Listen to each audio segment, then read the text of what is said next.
Good afternoon, everyone. My name is Sean Casey, and I'm the director of the Berkeley Center for Religion, Peace, and World Affairs here at Georgetown University. On behalf of the Berkeley Center and our co-sponsor, the Initiative on Catholic Social Thought and Public Life here at Georgetown, I'd like to welcome all of you to our conversation today with Massimo Faggioli. Before I introduce the professor, let me deal with some housekeeping issues ahead of time. First of all, this event is being recorded and will be available on the Berkeley Center website shortly.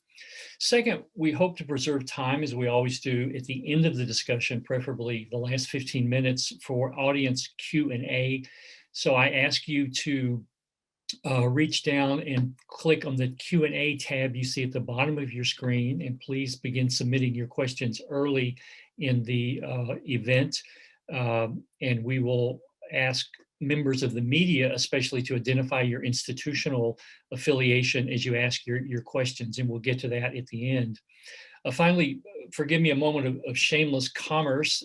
At the end of the event, we will put a banner slide up that will show you how to order Massimo's book directly from the publisher. If you apparently go to Amazon, they're having a longer lead time in delivering the books. So we'll send that slide at the very end. So stay tuned after we finish the discussion, and you'll get information about how to order the book directly from the publisher.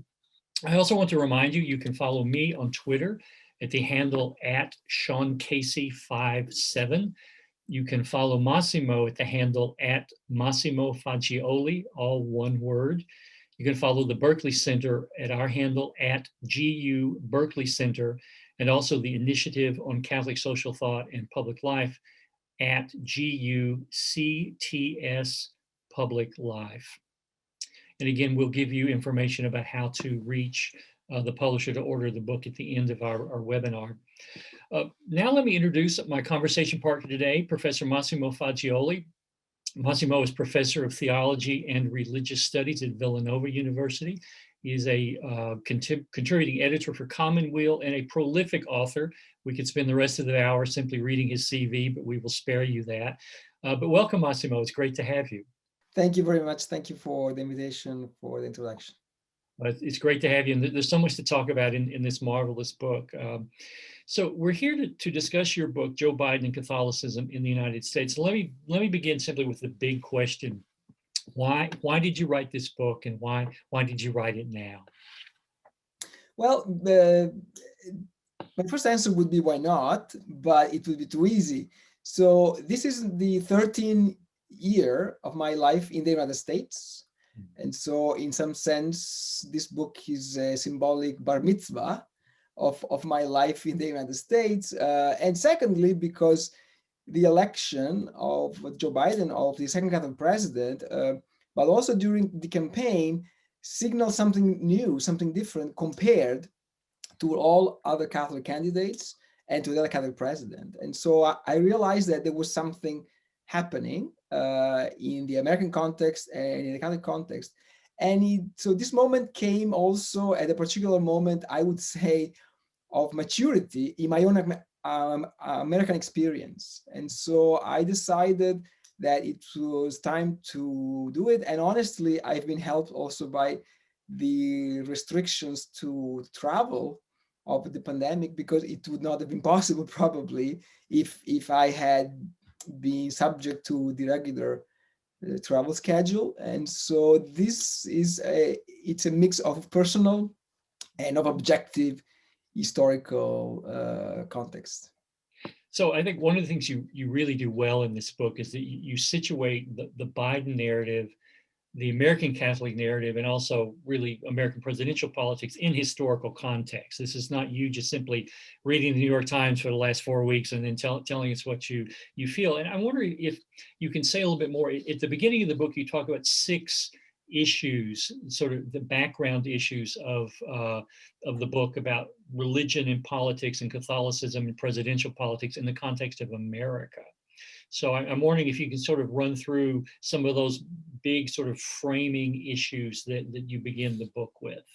Sure. So in the introduction, I list these 6 issues that are important to understand the position and the role of Catholics in American politics. And these six issues are how to include a papist, religion in America that was founded by Protestants. The second issue, the complicated relationship between Catholicism and democracy. The third one is church and racism. The fourth one is immigration. The fifth is the role of state and government in the Catholic concept of politics. And the last one, the sixth one, is the debate on life issues, especially abortion. And so if one looks at all these six issues, one sees how particular this election has been, because there is a series of assumptions about the role and the voice of Catholics in this country that have been subject to many reversals in this century. I would just, name one, or the first two. Papalism and democracy. So historically, Catholics in this country, they were subject to what John Coulter Murray, the great Jesuit theologian of the 20th century, called the finger of suspicion, because of the relationship with the Vatican. Having a foreign leader in the Vatican, it was a problem for a very young country like the United States, but also Catholic concept of democracy, which was highly skeptical on the fact that democracy was better than authoritarianism, until a period between World War II and the Second Vatican Council. Now, if we look at what happens in these last few years and the relationship between Joe Biden and Pope Francis, and the contribution of Catholics, beginning with Pope Francis in these last few years in the defense of democracy, of constitutional systems, before the rise of authoritarianism, nationalism, that is a big reversal. And so this is something that says a lot on this moment, why this moment is much more than a political event, but it says a lot of how far Catholics have come in this country, but also globally in the Vatican. It was so this emphasis of Pope Francis on the importance of democratic system against nationalism, authoritarianism, is now much more natural than it would have been in 1960 for Pope John and John Kennedy. So we see something like that already in 1960, but in a very minimal and largely implicit way. Well, Pope Francis right now, so when he talks about the international context, he always says, pay attention, because this could be a new edition of the 1930s. This is really something that is part of his whole pontificate. And so Joe Biden, as a Catholic, becomes part of a particular Catholic moment nationally, but also globally. Yeah, I think that's a hugely important point, that the arrival of Pope Francis prepared a politician like Joe Biden to get a better reception and a better hearing in the past presidential election than even John Kerry had back in 2004. I remember I was with John Kerry when he first went to the Vatican in January of 2014, and the Pope Francis had just given his first address to the diplomatic corps a day before, and I showed it to Kerry. And Kerry was ecstatic because he realized that it was a radically different political environment, and that Francis himself had helped contribute to that.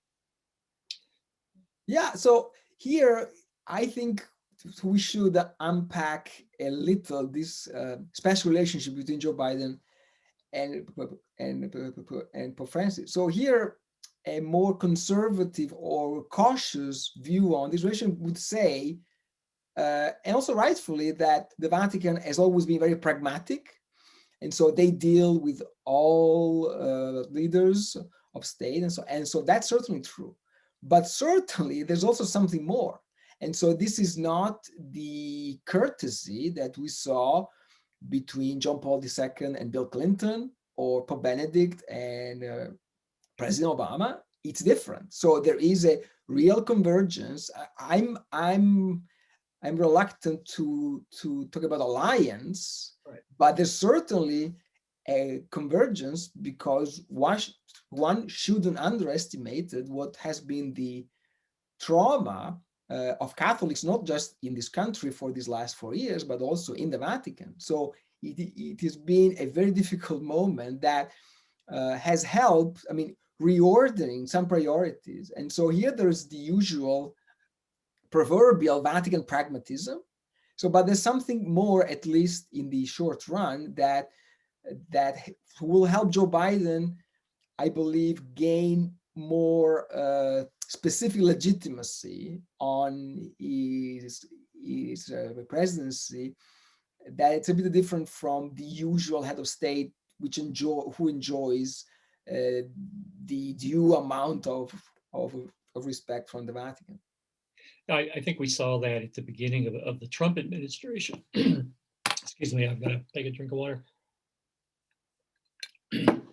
President Trump's first international trip was to Rome, Riyadh, and then, I mean, actually it was Riyadh, Jerusalem, and then Rome. And he got a perfectly pragmatic, wonderful reception by Pope Francis, even though politically and ideologically they were light years apart. But you could not tell that from the reception that he got from the Vatican. So I think the pragmatism is the right term there. Sure, I was in Rome during those days, I mean, that week, and I remember an event organized on one of those nights at La Civiltà Cattolica, so which is a hub of Jesuits, but much more in Rome. And you could really feel this tension, that there was clearly the hope of a normal, I mean, event from the point of view of the etiquette of the protocol, but no one was having any illusion on the fact that this relationship would be normal. That was not expected by anyone, and that has been these last 4 years.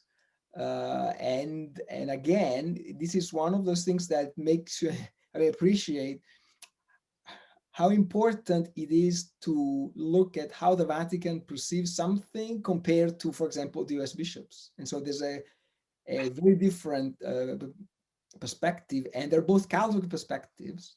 And so this is really part of why we study these things, as you know well. So this is particularly rich. Yeah, and I want to get to the American reaction in a moment, but let's spend a few minutes now, because you've raised in the book and here that you see that given this bond, whatever we call it, between Biden and Pope Francis, you theorize about how a Biden administration might engage the Vatican in terms of policy, in terms of issues. So I'm wondering what issues do you think they might work closely together on? And then what issues might continue to be perennial, difficult conversations between an American president and the Vatican? Can you give us some specific examples? Sure. So what we have seen from the first exchange of messages, so the issues that have been mentioned are the environment and immigration, refugees. And so these are the two top priorities, I believe, for Pope Francis, for sure. One other issue on which there will be a convergence that's similar to those previous years, but in a different way, I believe, will be on religious liberty, because this is going to be at the center, I believe, much less in an anti-Chinese perspective, but it's clearly one emerging issue globally. And so there will be a convergence there. I believe that, interestingly, both the United States now and the Vatican have developed a more pragmatic Europeanism. It's no longer affective, it's no longer romanticized, but it is more pragmatic in a European Union that is in a deep crisis since 2005, more or less. On the side of the problems, I believe that in the long run, there will be, or there is already, a difference in the approach to what both entities can do or can ask or can tell to China, because so it's clearly one of the big pivots in which both the US and the Vatican are involved. I believe that historically, in this last half a century or more, one area of the difference is the Middle East, because especially since the first Iraq war in 1991, the Vatican has developed an understanding of the Middle East that is significantly different from what Washington circles and American politics has historically said. And so this is going to be interesting also because a different Vatican take on the Middle East, it means a certain take on Islam, engagement on Islam, but also so with Russia, of course. And so this is going to be one area where it will be interesting to see what kind of new cooperation or soft tension will develop. I'm wondering if you can say a little bit more on nuclear weapons. I think there seems to be, I mean, obviously the Vatican is pushing very hard towards disarmament, and there's a big discussion about a just peace perspective versus a just war perspective. America is trying to renew the START II treaty, that's hard to say, with Russia, and it looks like that's going to be one of the first foreign policy agreements they make, which is simply sort of preserving a status quo in terms of disarmament. How much distance do you see growing with respect to nuclear issues? I think there is a growing distance, possibly because of this. Because Francis has taken distance from some of the Vatican pragmatism of the 1970s, 80s on nuclear weapons. And what we have seen under Pope Francis is a very bold denunciation, not only of the possible use of nuclear weapons, but also of the possession of nuclear weapons. So he said that it is sinful also to have that. And so this is one element. So where Pope Francis is pushing towards a more pacifist position, which is something that John Paul II, for his anti-communism, would have never said, of course. And so this is one element. The second is this, is that when Pope Francis and the Vatican circles, they start thinking about a more radical pacifist position, it was those years when we in the West, we were in the Iran deal.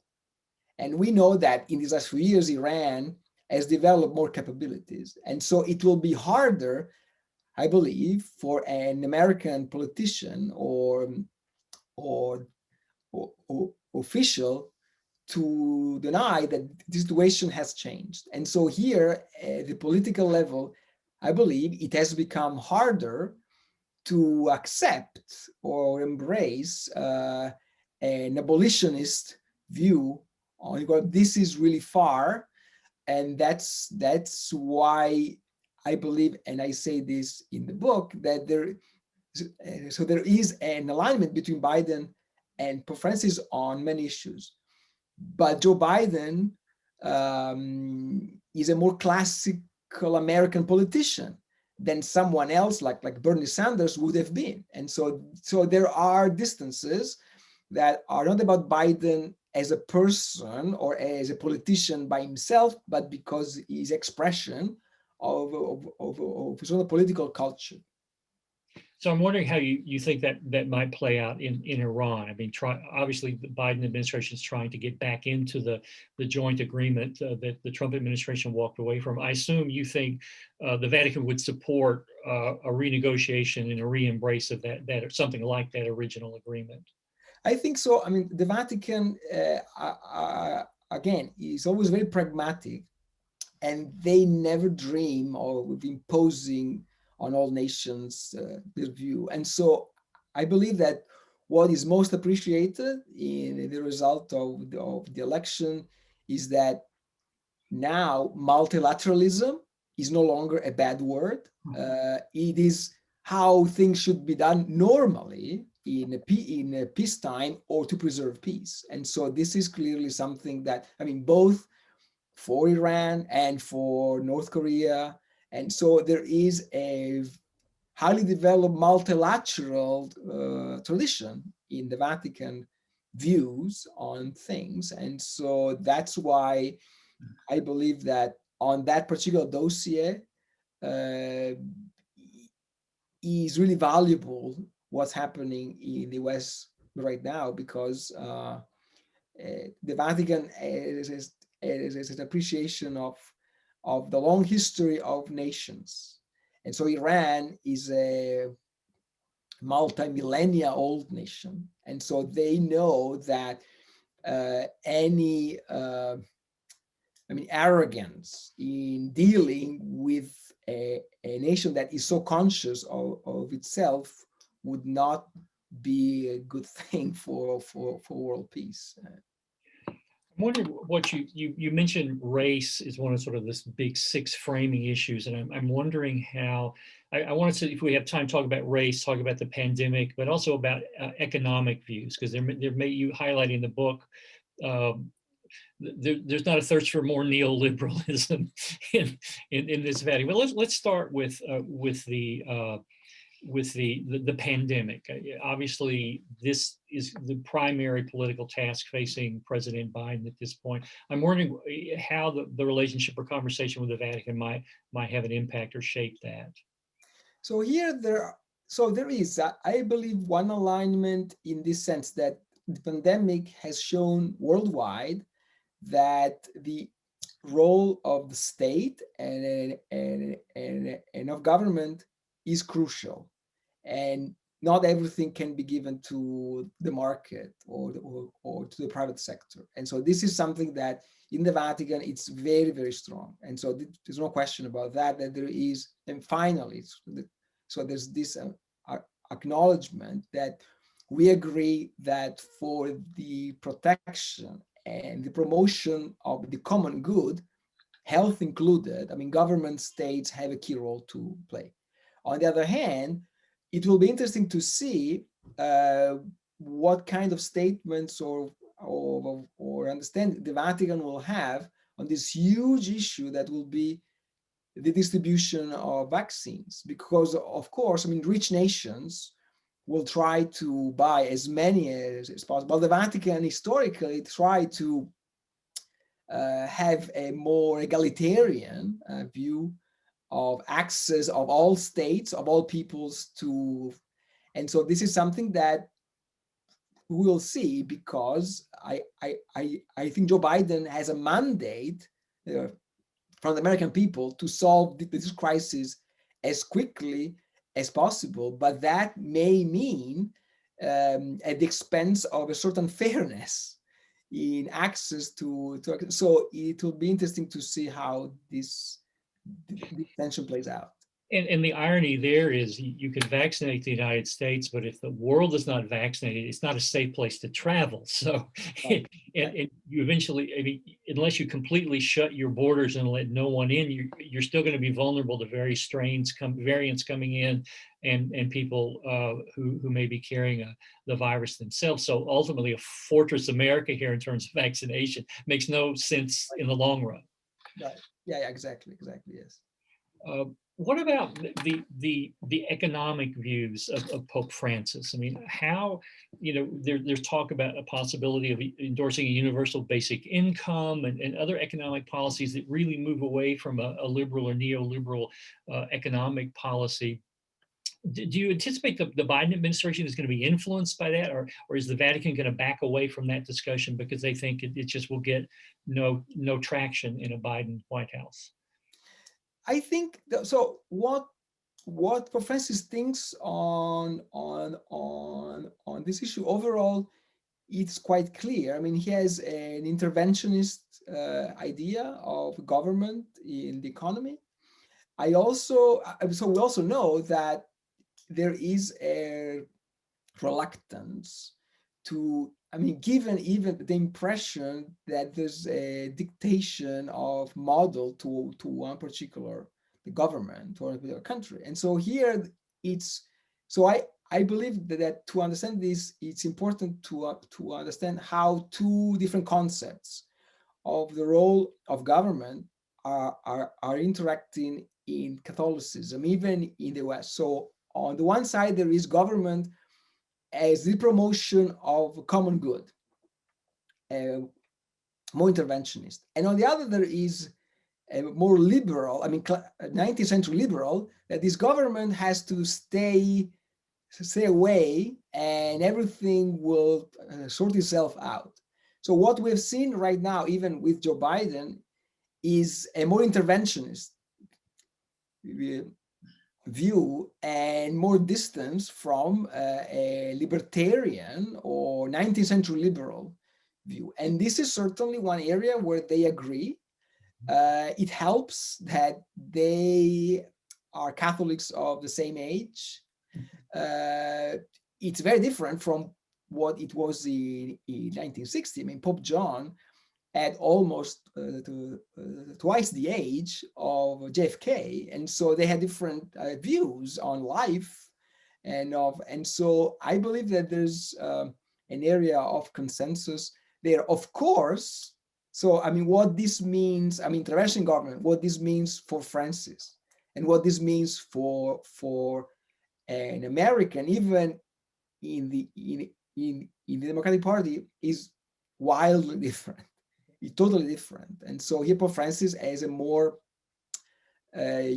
European welfare state conception of that, and so which is very, very distant from what we know that is the model of capitalism in the United States.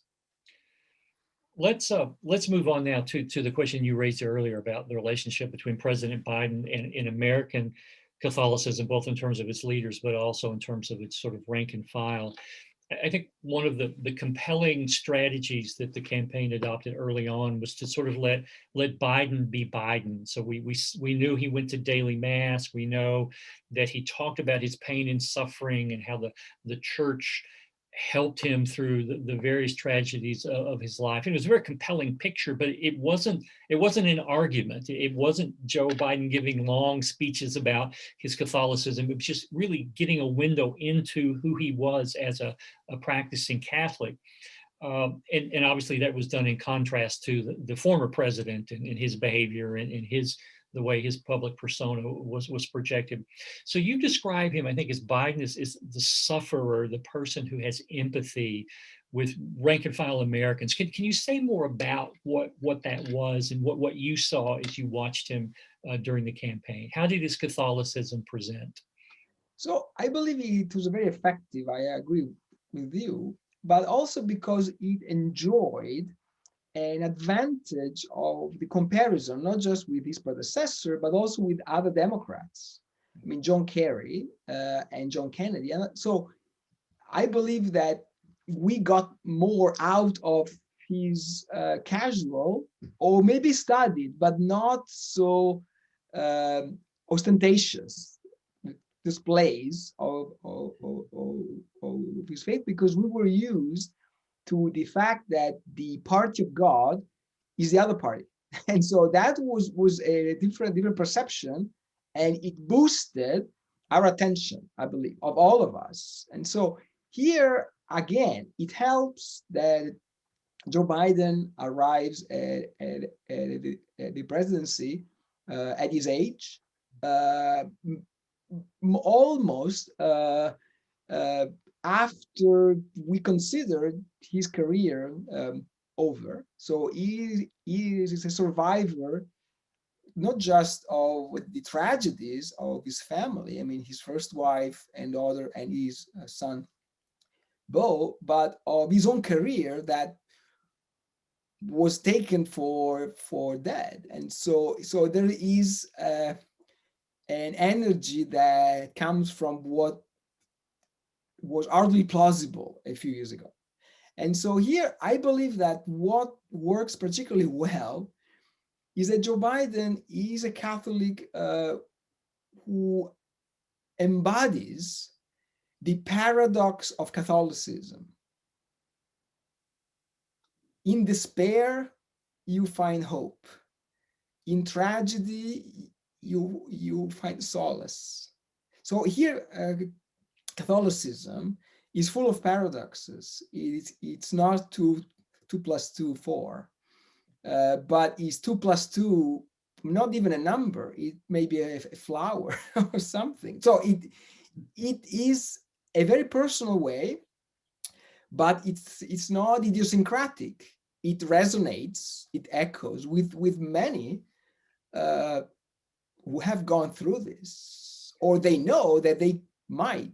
And so here, it's interesting that as a Catholic, his point of with Catholicism is not a particular brand of Catholicism. This is very, very relevant for us because now we are used to, so many different labels.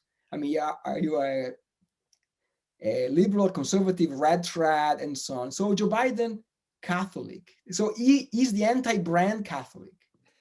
And this is very, very powerful because it sounds old, but that is what Catholicism, I think, is. Anti-sectarianism, my own interpretation, that should be, of course, mandatory for everyone else because this is branding, right? And so I believe it was powerful. And the more I think about that, I could have written another chapter in a book about that because I believe it was very effective, but also natural.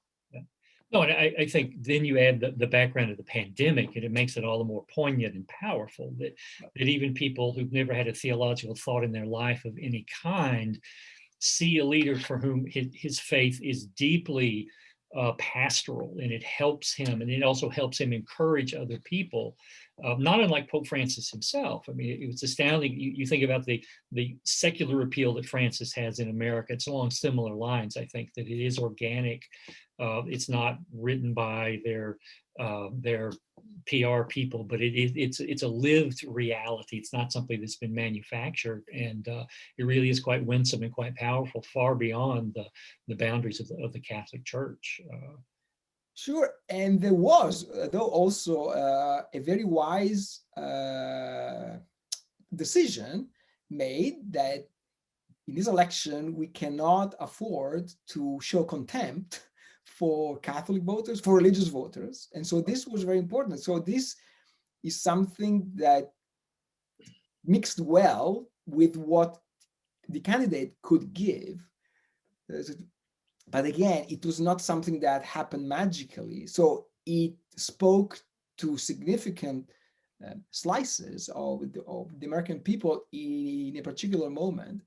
And so it was interesting because his campaign, and he showed that there had been a learning process. Learning from the mistakes of 4 years before, of the choices of John Kerry, of the understanding that we're no longer in the 1970s or 60s, which is something that many Catholic academics should learn something about, honestly, so that we are no longer in the 60s or 70s. So there has been, I believe, a careful reading of this country, of this moment. And I believe that has been an interesting connection of instincts, but also of the thinking process that was not so obvious. And I would add to that too, is that a lot of the traditional presidential campaign procedures were erased as possibilities by the pandemic. You can't do big rallies. You can't have armies of people knocking on doors and calling you up. So they really had to focus on the humanity of the candidate himself. So I agree. I think people will be studying that particular strategy for years to come because it allowed the authentic character of the candidate to dominate the glitter of a traditional presidential campaign because those techniques simply weren't available because of the travel limitations. Yeah, right. It all happened. So it would be interesting to compare how many Catholics followed his speeches full of biblical or just themes, and how many Catholics followed Mass on the screens. If it's the same, or if there's a subset, I don't know if it is possible, but it would be this thing. No, I think that's an amazing question. You do talk now a fair amount in the book about the U.S. Conference of Catholic Bishops and sort of the I probably won't come up with the exact phraseology, but the inner turmoil, the lack of consensus there. So I wonder if you might say a few things about how the conference and how individual members of the Conference of Bishops have responded to the Biden campaign and Biden presidency, and how do you assess that? So the USCCB has a sizable majority of more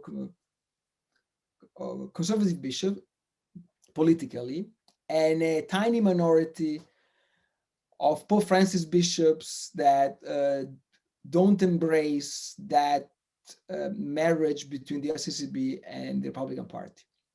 We saw that split and some tensions already in these last 4 years, but they remained under the surface, or they were all expressed with the,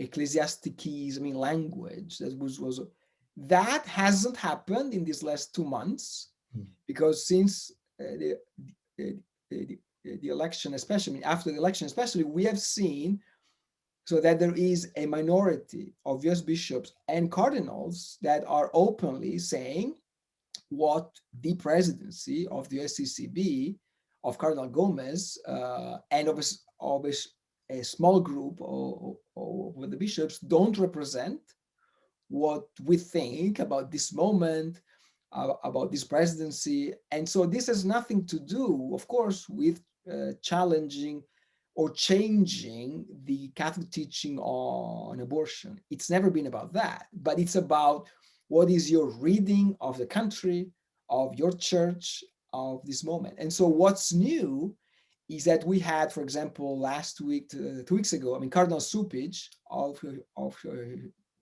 of Chicago, that on social media, on Twitter, he said that statement of January 20th of the USCCB presidency was ill-advised. And we know that there were other bishops that actually agreed with him. And so this is new because it's clear that this minority of bishops that would not like to paint with the brush of life issues, a whole administration that just started has the year of Pope Francis, because Cardinal Cupich was received in a ostentatiously public private audience as a signal that Pope Francis has some problems with the statements of the USCCB. And so this is new, and we don't know what's going to happen in the way these two cultures within the USCCB interact. It's clear that there is a large majority of US bishops that are very, very worried with what this presidency might mean. And there's a minority of those bishops that want to give a fair hearing and continue, saying what a Catholic bishop should say on some issues, but without judging all of that on the basis of one issue only, which is abortion. I'm curious if you go across the country and sort of leave the East Coast and talk to lay Catholics, what level of knowledge is there about the kind of diversity and dynamics within the Conference of Bishops you just described, or is this just sort of a typical, as we say, inside the Beltway, Washington kind of issue? So the USCCB is a particular bishop conference because it is very big, so with more than 400 members and so on. It is very hard for a conference to represent a country like the United States, geographically and culturally and so on. So here, I don't think that what the US bishops say is the first concern of Catholics in the pew. It's not. Certainly, it is becoming a concern of those who have a voice in the public debate, in newspapers, in what makes politics possible in an intellectual conversation, which is not just about raw power. And so here, the problem is not that the bishops don't represent what every single Catholic thinks or wants, but it's, I believe, an identification of the Bishop Conference majority with one political culture that is expressed by one party. And so this is the problem, which is exacerbated, of course, because this country is a country with a two-party political system. And unfortunately, what has happened in these few years is that the US Catholic Church has become increasingly a two-party church. And this is very unhealthy, unnatural. And what we have seen in these last few months is evidence of that. I know in the Obama administration, the U.S. Conference of Bishops was able to, in some ways, separate the abortion question and the contraception mandate on the domestic side from the international side. So I know in the Kerry era, the conference worked really quite robustly with the Secretary of State on international issues while maintaining its public stance against what some of the domestic policy was. Do you think that the Gomez committee that has been appointed, I don't know that it's been met yet, and that Cupich was commenting on, is that designed to wall off any interaction with the Biden administration, or will they be able to continue to find pragmatic ways forward, particularly on international issues with the Biden administration? So I hope it will be possible to have a pragmatic relationship on all issues, including abortion. The problem is that this group was formed by the US bishops 2 months ago or more, and we don't know much about that now. So it is, if it's working in secrecy, so which is different from confidentiality. Or it is different, and so we don't know what is the agenda and so on. Also, because we know very well that if there's one Catholic bishop in this country who has a saying on the access of the Catholic, my fellow Catholic Joe Biden, access to the Eucharist, is the ordinary of Washington, D.C., who's not a member of that group. So this is quite strange. And I believe it's much more a problem of the US bishops than of Joe Biden. So again, this is not about, getting soft on the Catholic teaching. Okay, so but it's about being realistic and also being fair to what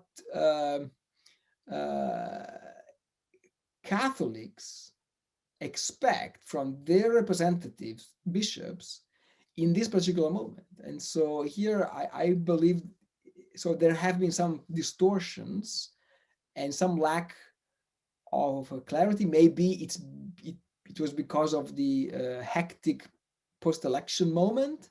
So, but certainly, so we will have to know more about this group and what it represents in terms of the whole policy of the USCCB towards the Biden administration.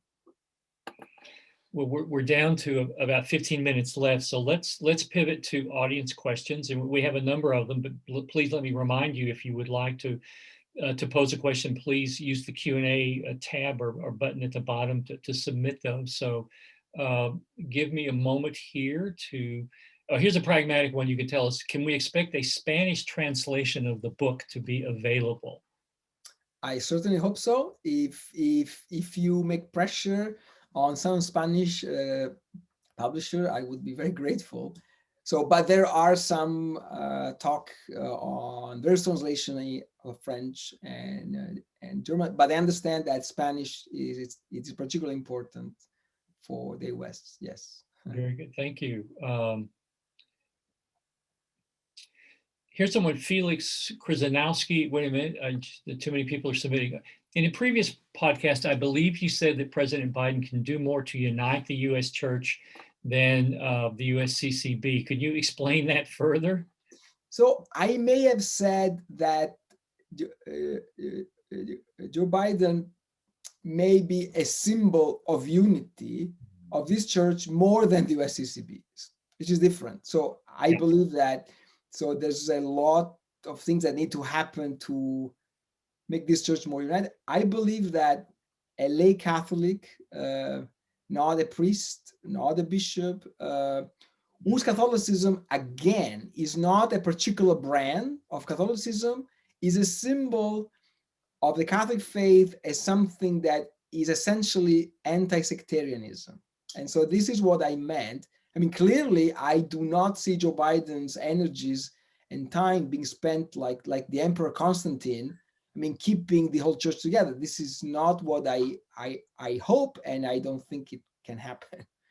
Yeah, and I think that comes out very powerfully in the book. That I think I think I said in my blurb that I think your daring thesis, your daring implicit thesis, is that a lay Catholic may in fact be a very powerful voice within the Catholic Church, but obviously beyond. And it's not because he's scanning the Summa late at night before he goes to sleep, right? It's because of organically how he lives his life and how he models his faith, and it's not based on being a PhD in theology or something. And I think you make that. I mean, that's a very powerful argument in your book, and frankly, I suspect a lot of politicians never thought of that, but, which is probably good. So let's see. We have a question here. Do you think Biden has any interest the questioner says, a liberal Catholic, in leveraging the Pope to reform the U.S. Conference of Catholic Bishops? That's a good question. I don't think it's something that can happen through politics. I believe it would be highly risky to do that. I mean, openly or even privately. So I don't see that happening. Also because most bishops will be in office for many years after Joe Biden is no longer in office, and so that is a really different career system and so on. Certainly, what in the Vatican, they know that there's something not really working in a perfect way in the USCCB, also because of what's happened in these last few weeks between the USCCB and Joe Biden. And so this is his role, just to do what he has to do, and some issues will come up. But it's not even Pope Francis' job to really change the USCCB. It's far bigger than even the Pope's job. This is a side question for me. I'll use my fiat. I'm curious if you know anything about Biden's personal relationships with bishops and cardinals in the United States, because you don't see a lot written about that. Does he have personal relations? I don't know much about that. We don't know much about that. It will be interesting to see if a special relationship develops with Cardinal Gregory, because we haven't seen that yet, and it may happen. I believe that it's also a matter of caution for Joe Biden. I mean, not to look utilitaristic towards one particular bishop or cardinal. So there has to be a safe distance, because we don't know. So we don't want one bishop or cardinal to look the president's cardinal, the president bishop. And so it's a good thing that we haven't heard of one particular bishop cardinal. It's safe, it's healthy. Yeah.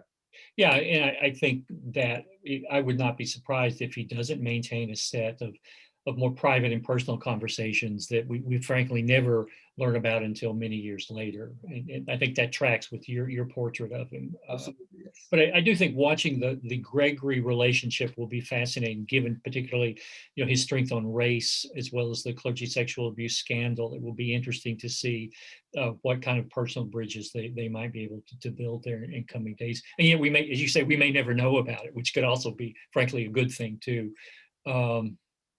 So here's a question. Someone says, how is the Catholic moment with Pope Francis and President Biden different from the Catholic moment of John Paul II and President Reagan?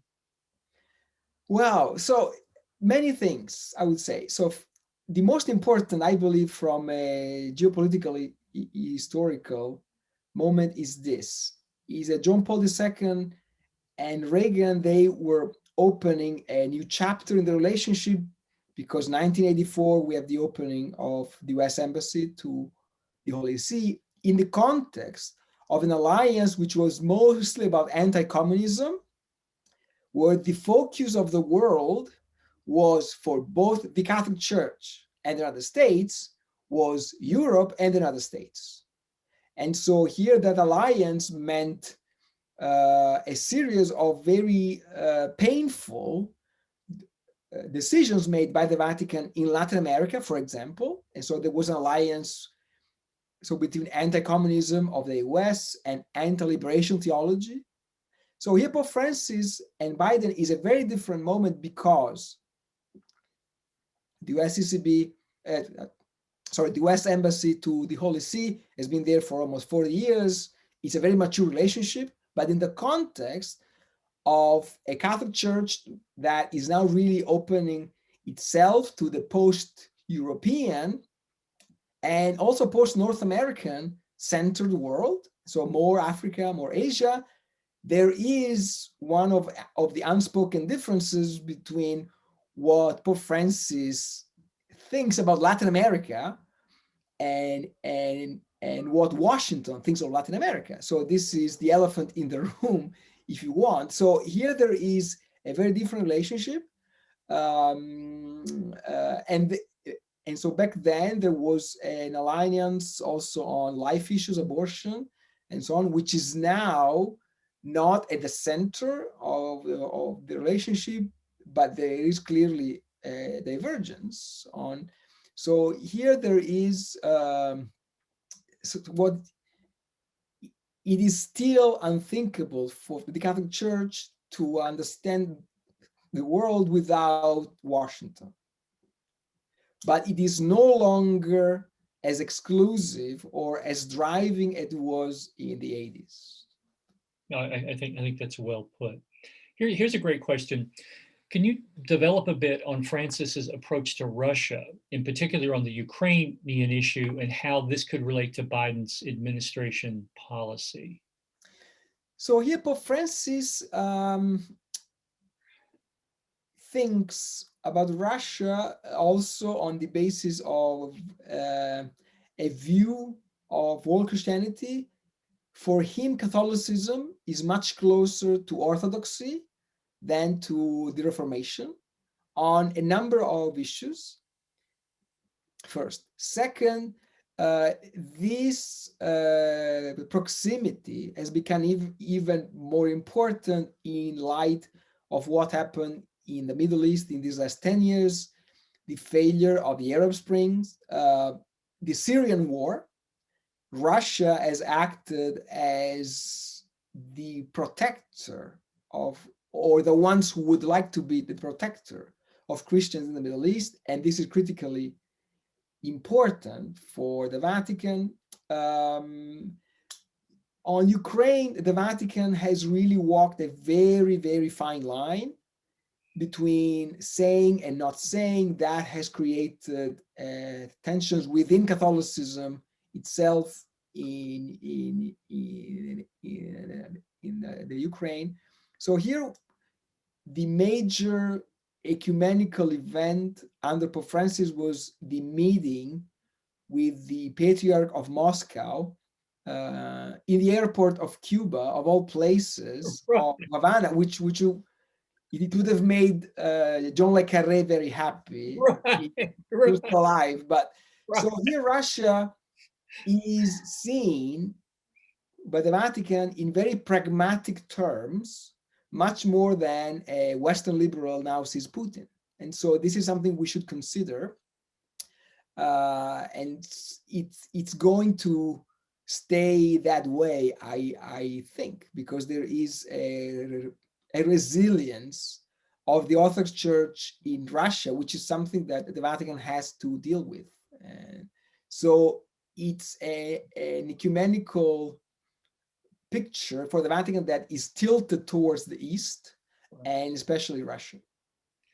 I had one friend who said that the best outcome of that meeting in the airport at Cuba was that both religious delegations increased Cuban cigar sales monumentally because they got their hour or two there. But we'll not pursue that. Here's a great question, which I think says, can you speak on racism and how you cover that in the book? Because we really haven't had a chance to talk about that at great length. If you could say a few words about how you treat the issue of racism in the church here. So I believe that this is an important moment because the Catholic Church in this country is coming to terms with its own past of racism or indifference, with a Catholic president that honestly for quite some time had been blind to that issue, as he himself acknowledged.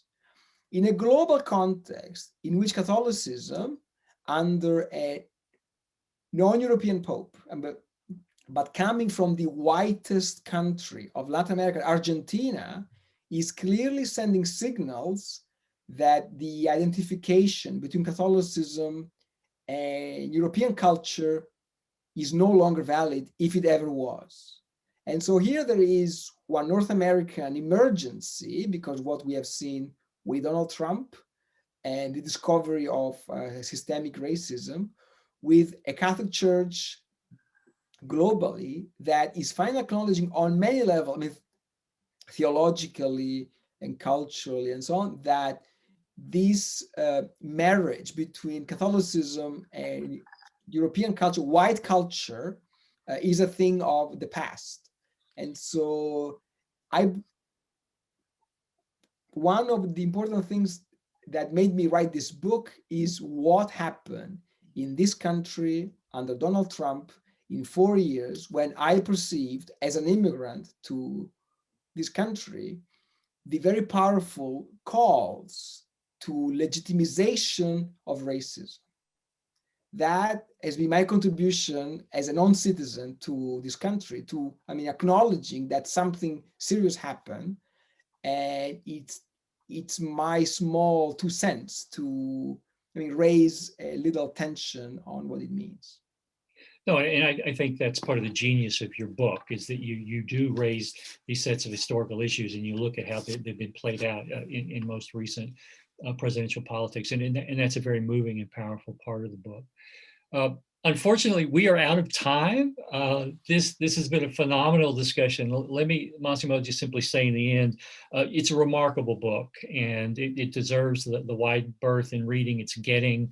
And I wish you all the best. We may have you back in a year to say, you know, how did it go, or how does the presidency shape up along the lines you mentioned.